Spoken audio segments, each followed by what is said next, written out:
Now, defending from the 90s to the 2000s wasn't just about nullifying the opposition. It was an art form, and clean sheets had become the cornerstone of winning trophies, with the best teams during this time being built around their defenders. And let's just read off a few of the defenders that were around during this era. But before we take on the topic of the greatest defenders of balls of all time, let me tell you about today's video sponsor, Manscaped. Now, Manscaped kindly sent me their beard and balls bundle, but as you guys can see, I don't have the greatest of beards, but I do have some balls. Use the code Jib Rules at manscaped.com. Manscaped's Lawnmower 5.0 Ultra and their beard hedger are the perfect products to maintain the balance in your life. Think of this duo as Henry and Bergkamp, or Xavi and Iniesta, because when it comes to male grooming, nobody does it like Manscaped. The Lawnmower 5.0 Ultra has all you need to get your parts looking as smooth as a slide tackle by Prime Maldini, featuring even an LED light that helps you cover all the grounds. And their beard hedger is also amazing, featuring adjustable lengths of up to 10. That's crazy. You can be taming the big beards, like Mo Salah. So bundle up and save 20% off plus free international shipping when you use the code JibRules at manscaped.com. Yes, that is 20% off the beard and balls bundle with the code JibRules at checkout.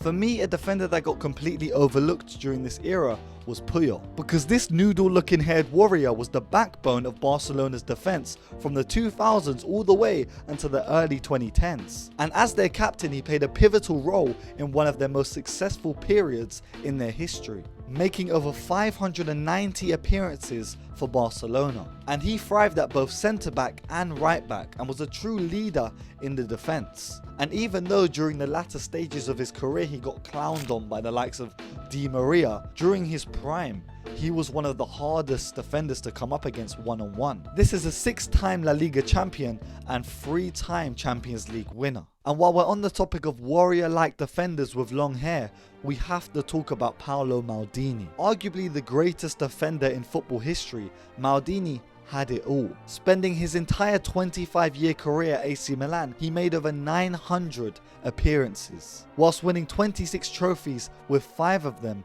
being Champions Leagues. He was the key to this AC Milan defense for so many years, and it was his versatility that really stood out to me. Whether at left back or centre back, you know that you were getting 100% of Maldini's power each game, with his reading of the game and ability to intercept going hand in hand with his defensive abilities. Because even if he was having a bad game, then he would actually start to engage with attackers, going man for man, being aggressive and actually knocking them off the ball, which wasn't the style of play that he actually executed on a weekly basis. Just look at the Champions League final back in 2003 between Juventus and Milan. He was one of the key figures that held down this AC Milan side and helped them get all the way to penalties. A 7-time Serie A winner, a 5-time Champions League winner, and a legend in football history. And with all great AC Milan defenders, they usually come in pairs.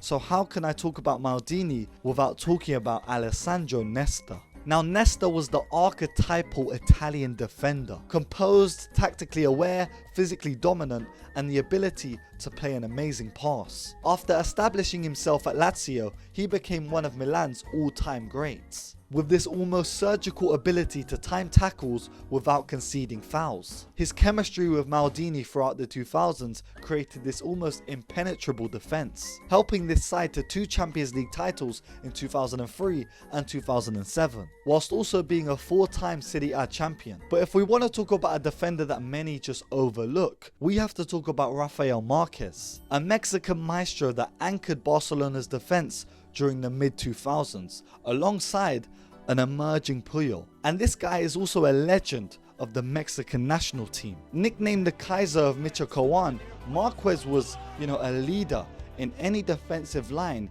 that he featured in, with this innate ability to play long passes and dictate the tempo of every game. And I think what stands out with Marquez and Puyol is that they transitioned seamlessly when Pep Guardiola changed the entire Barcelona system. Because again, Marquez would be a key feature in the 08-09 season, being deployed at centre back but also DM too. A defender like this that had the technical ability that he had would be worth over like 70 million in today's market, considering what the centre back market is looking like in this day and age. Now, from a defender that used to dictate the tempo of the game to another one that used to maraud up the pitch and brought flair to the defensive position, we have to talk about Lucio. Now, Lucio's peak years came at Bayern Munich and Inter Milan, where he helped the latter win a treble in 2010. He was one of the first defenders which I saw and thought, this guy is an athletic freak, with these powerful headers and the ability to drive forward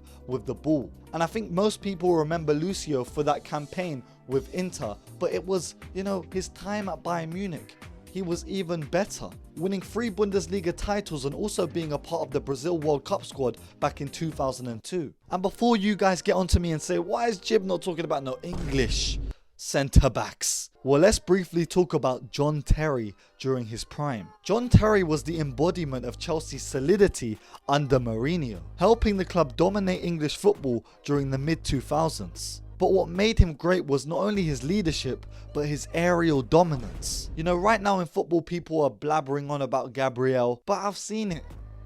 John Terry was doing just this and even more. Just remember that this is the same guy that helped anchor Chelsea in the 2004/05 season to concede just 15 goals. You could say it was Makelele and Carvalho, but this guy, Terry, this was the master behind it all. Last ditch tackles, body on the line, head first. This guy would get the ball no matter what. And just because he had some bozo moments during the entirety of his career, that doesn't outweigh the legacy that he created at Chelsea, winning 5 Premier League titles. Now, another defender I thought I'd mention is Roberto Ayala. A linchpin for Argentina and Valencia, Ayala was one of the key reasons that Valencia won La Liga in 2002 and 2004. This was a true captain that led with authority. Look at this guy's face and tell me you ain't scared. If I saw this in a dark alley, I would turn around. He instilled this discipline and grit into that early 2000s Valencia side. And I believe during his time as Valencia's rock in the defensive line, he was coached by Rafa Benitez.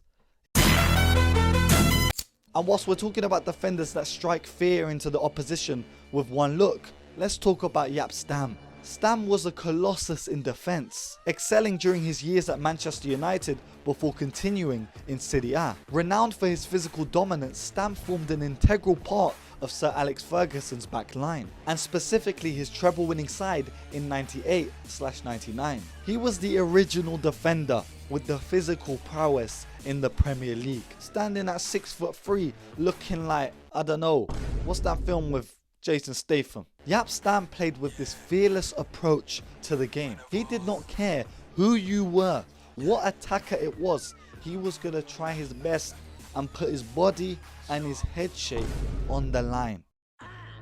A 3-time Premier League winner, a 1-time Champions League winner, and voted as the best defender in 2000. And if we're on the topic of a defender that won an individual award, why does no one talk about Fabio Cannavaro? This is when defensive solidity meets short kings. Because Fabio Cannavaro wasn't the tallest of defenders, but you put him in the back line and you're having 110% of his abilities on the pitch. Now, Fabio Cannavaro's career peaked in 2006, where he captained Italy to a World Cup trophy, and also after the tournament won the Ballon d'Or. And of course there are some skeptics that say he didn't deserve the award, but when you look back and you watch every game of Italy's during that tournament, he was one of the main reasons that Italy's defense was so impenetrable, conceding just 2 goals with none of them being in open play, with his abilities to anticipate play and read the game showing throughout that entire tournament and throughout his entire career. Whether it was for Italy, Juventus or even Real Madrid,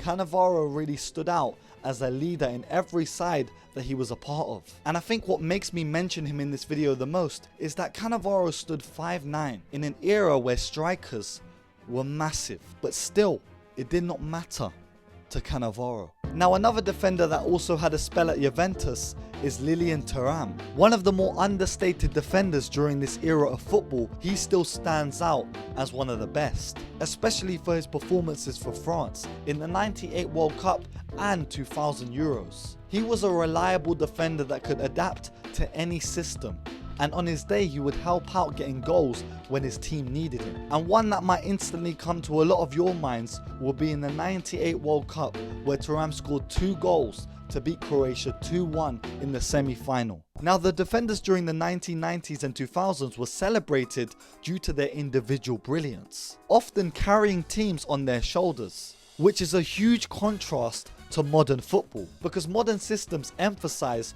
on collective defending, with roles shared across the team and not one standout defender that leads the line. And while modern defenders will never receive the same spotlight as the likes of Maldini and Cannavaro, they can still be inspired to play just like them. And again, I think this change that happened with centre backs is just down to the evolution of football. A centre back's role was to just defend. That's it. Nowadays, you want ball playing centre backs. You got to break the lines. You got to be able to have pace, so just in case the ball goes over you, you got to recover. Defenders during this time, they were just given a job: stop the ball from going in the net, tackle the attackers, and get the ball up. So essentially, due to the modern evolution of football, the position of a centre back has been altered into all these sub roles, where you'd sometimes have a stopper of the ball, a sweeper, and a ball playing centre back. But I think one defender that breaks all boundaries and reminds people that defenders can still be great is, of course, Virgil van Dijk. He exemplifies how the role of a centre back has evolved, with his 2018/19 campaign being the benchmark for new defenders. Who could top this campaign? This was a time where he was put up there in the Ballon d'Or, the conversation with the likes of Messi, Ronaldo, Modric, all these guys. And the defender was there. And I think it's because Virgil van Dijk is the perfect hybrid defender, being able to mesh in both individuality but the ability to play seamlessly into a system. From the on-pitch presence to the reading of the game, he is, a mixture of some of the best defenders during the 2000s, and just throw them in a pot, add some waves, give them a ponytail, yeah? Make them 6'4". Now, I'm a believer of the saying that defense does win you trophies, but I do think that systems have played a massive benefit in football as a whole, because it makes, the game more easily attainable for just anyone to become a defender. That's why you see a lot of wingers convert into fullbacks during their time, because, they're allowed to now. The brilliance of defenders during the 2000s lies within their balance. Aggressive yet composed, disciplined yet creative. They could do anything and everything. During this time, they weren't a part of a system, they were the system, with each defender having their own style and personality on a football pitch. And whilst today's defenders are probably more technically gifted and could do many more things that these old school defenders can't, 2000s defenders will never be forgotten because of their impact on the pitch and on, us today, that we are still talking about these players. So yeah guys, let me know your favorite centre backs during the 2000s, and also your favorite centre back that is playing right now. I would love to hear it, and give me your opinions on the video and what you think. Of course, this has been Jib Rules. Make sure you leave a like, comment and subscribe.